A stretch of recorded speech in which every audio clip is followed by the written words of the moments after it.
Olá, irmãos. Eu gostaria de compartilhar um pouco com os irmãos um assunto que vocês devem estar refletindo nesta conferência que vocês estão fazendo a respeito de missões locais. E para isso, eu gostaria de ler um ou dois versículos do livro de Apocalipse, no capítulo 3. O texto bem conhecido da carta a Filadélfia. O texto diz, a partir do versículo 8, diz: Conheço as tuas obras, eis que tenho posto diante de ti uma porta aberta, a qual ninguém pode fechar, que tens pouca força, entretanto guardaste a minha palavra e não negaste o meu nome. Só esse versículo, irmãos, para a nossa reflexão. Eu vou tentar ser rápido nesse vídeo, para que nós possamos ter alguns elementos apenas para refletirmos com respeito às missões no âmbito local de nossas comunidades. Primeiramente, nós precisamos entender que campo missionário é um campo, não é simplesmente uma região geográfica. Campo missionário são as pessoas. Eu gosto de repetir essa definição que eu tomo emprestado do reverendo Carlos Del Pino, justamente para mostrar a importância das pessoas, sobretudo sobre a questão geográfica. Hoje nós falamos muito sobre missões locais, internacionais, em determinados lugares específicos, mas na verdade o campo missionário são sempre as pessoas, os corações das pessoas que estão sedentos, estão precisando da palavra de Deus. Então, irmãos, quando nós falamos em missões, nós estamos falando no âmbito local, num âmbito mais regional e num âmbito nacional ou internacional. Então, a diferenciação entre um e outro é simplesmente uma ênfase que nós poderíamos dizer que cada igreja possui.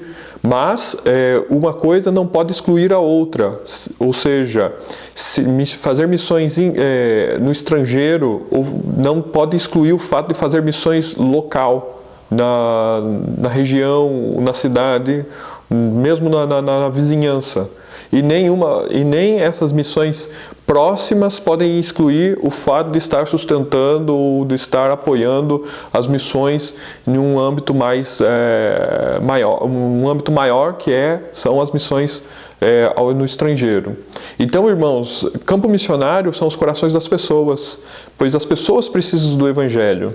A diferença entre uma coisa e outra é simplesmente que dentro de numa cultura exterior à nossa, lá nós possuímos certas peculiaridades com respeito à propagação do Evangelho. Como é que o Evangelho será comunicado? Ou seja, você precisa mais de domínio de língua, você precisa conhecer a cultura, você precisa saber a maneira pela qual as pessoas se falam, os valores que elas compartilham, as suas visões de mundo, e assim sucessivamente, para que, de uma forma muito estratégica, nós possamos levar o Evangelho de uma maneira clara, concisa, consistente, objetiva, para a glória de Deus, para essas pessoas. Então, quando a gente fala a diferença entre um tipo de missão e outro, é justamente essa peculiaridade de questões culturais para a comunicação. Entretanto, quando nós estamos fazendo missões locais, no âmbito local, essas peculiaridades elas já são mais dadas, no sentido de que nós já conhecemos. Então, fica muito mais fácil pregar o Evangelho em um contexto local do que pregar o Evangelho em um contexto internacional. Entretanto, essas mesmas peculiaridades do contexto internacional e estrangeiro nós podemos encontrar no âmbito local também, quando, por exemplo, nós tentamos entrar dentro de determinados meios. Por exemplo, o meio universitário, o meio escolar, o meio, por exemplo, de um grupo de pessoas que se reúnem em torno de algum interesse em particular. Essas pessoas todas vão desenvolver uma cultura própria, peculiar, e vão compartilhar certos valores e certos elementos da compreensão deles da realidade, que também vão exigir de nós, enquanto cristãos, a capacidade de ver, identificar e assim levar a palavra para estas pessoas nessa maneira nesses valores, nesse conjunto de questões, nesse conjunto de valores que as pessoas compartilham. Então, aí está a necessidade sempre de estar atentivo, estar pronto para responder o Evangelho. Responder com o Evangelho às necessidades das pessoas. Por isso é importante localizar, identificar de maneira clara os anseios das pessoas em determinados grupos, em determinadas localidades.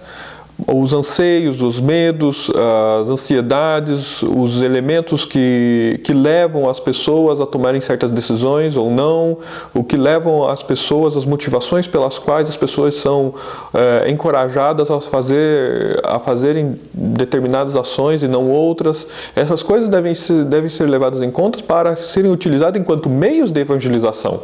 Por exemplo, eu dou um exemplo clássico da Reforma Protestante. Por que o Evangelho se propagou no meio anglo-saxão, germânico, muito mais rapidamente e muito mais fortemente do que nos meios latinos? Por exemplo, países como a Alemanha, os países nórdicos, Noruega, Finlândia, também Inglaterra. Por que nesses meios o Evangelho teve uma penetração muito maior, a Reforma Protestante teve uma penetração muito maior do que em meios como, por exemplo, França, Itália, Espanha, Portugal? É justamente porque nos meios latinos, as questões que a sociedade se colocava na época não eram as mesmas que as questões colocadas nos países nórdicos e nos países germânicos ou anglofônicos. Então, por exemplo, a necessidade de ter uma segurança não era uma questão muito forte na França, ou na Espanha, ou na Itália, mas para os alemães, sim. E justamente a Reforma Protestante, quando ela traz a pregação do Evangelho com base na salvação, que nós temos uma segurança da salvação, que não é por meio de obras, mas simplesmente pela justificação pela fé que Cristo adquiriu para nós, automaticamente as pessoas tinham a tendência natural de se lançarem e de abraçarem esses elementos de uma maneira muito mais fácil. Não estou negando aqui, em nenhuma hipótese nenhuma, a ação do Espírito Santo e a eleição divina, mas Deus utiliza de meios que são postos para que sua palavra seja eficaz no coração das pessoas. Por isso precisa-se identificar esses meios, identificar esses anseios, essas angústias, esses medos e ali trazer a palavra de Deus como resposta para esse tipo de questão. Então, por isso, na França, por exemplo, no nosso meio aqui local, a pregação ela deve tomar contornos diferentes. Por exemplo, de quando a gente passa a fronteira e nós nos encontramos na Suíça, por exemplo. Mas o alvo sempre é a formação da comunidade da aliança. O alvo do Evangelho é sempre o mesmo. Pregação para que as pessoas sejam salvas e se reconciliem com Deus. E quando as pessoas se reconciliam com Deus, elas formam a comunidade da aliança. E esse é o lado mais importante da pregação do Evangelho. Normalmente no nosso evangeliquez, nós dizemos que nós vamos pregar o Evangelho para salvar as almas, para ganhar almas para Jesus ou algo do gênero. Mas o objetivo da pregação do Evangelho, da evangelização, de fazer missões é sempre um. Deus deve ser adorado pelas pessoas. E essa adoração se dá dentro da aliança, dentro do contexto da aliança. E o contexto da aliança é a igreja.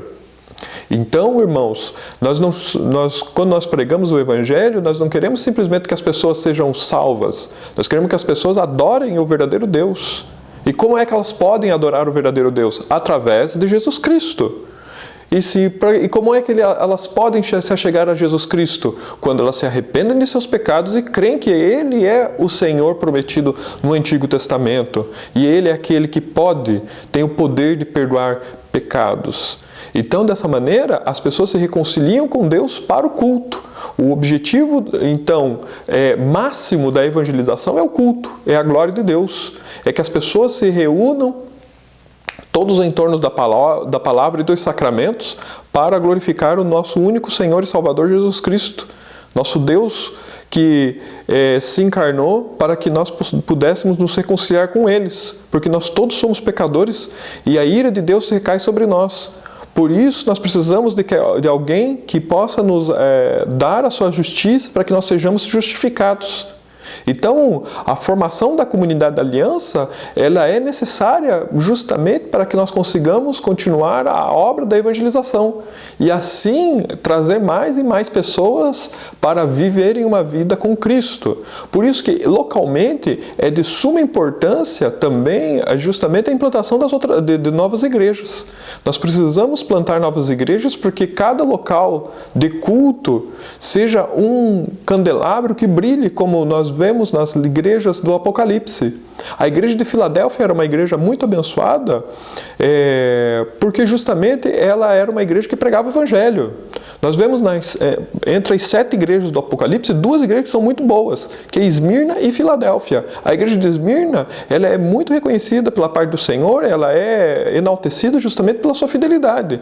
Entretanto, Filadélfia, a gente pode notar no texto que existe até mesmo uma maior elevação ainda de Filadélfia. Porque, além de fiel, Filadélfia era uma igreja que pregava o evangelho, uma igreja comprometida a compartilhar o evangelho, a levar o evangelho para as pessoas. E isso faz a igreja de Filadélfia ser única. E nosso alvo, enquanto igreja de Cristo, deve ser uma igreja como a igreja de Filadélfia.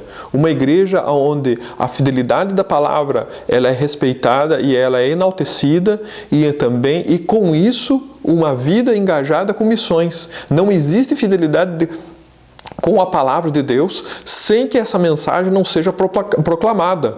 Então, o nosso alvo, como nossa confissão de fé diz, que existem igrejas menos puras e igrejas mais puras, nosso alvo é justamente ser uma igreja mais pura possível, onde a palavra ela é guardada fielmente e é onde ela é proclamada para aqueles que não pertencem, para que venham e participem e componham a igreja de Cristo. E o alvo e a consequência óbvia de tudo isso é justamente que a igreja vai se estender sobre a terra. Então, nosso alvo enquanto missionários, cada um de nós somos todos missionários, porque o evangelho deve ser pregado por todos nós, todos os discípulos de Cristo, não é uma obra simplesmente dos pastores e presbíteros, é justamente levar as pessoas a conhecerem a reconciliação com Deus.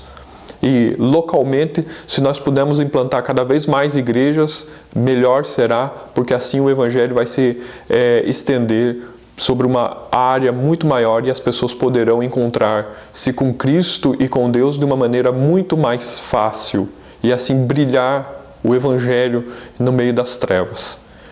Minha humilde palavra para os irmãos com respeito a essas questões de evangelização e eu espero que eu possa ter ajudado os irmãos na reflexão. Que Deus os abençoe.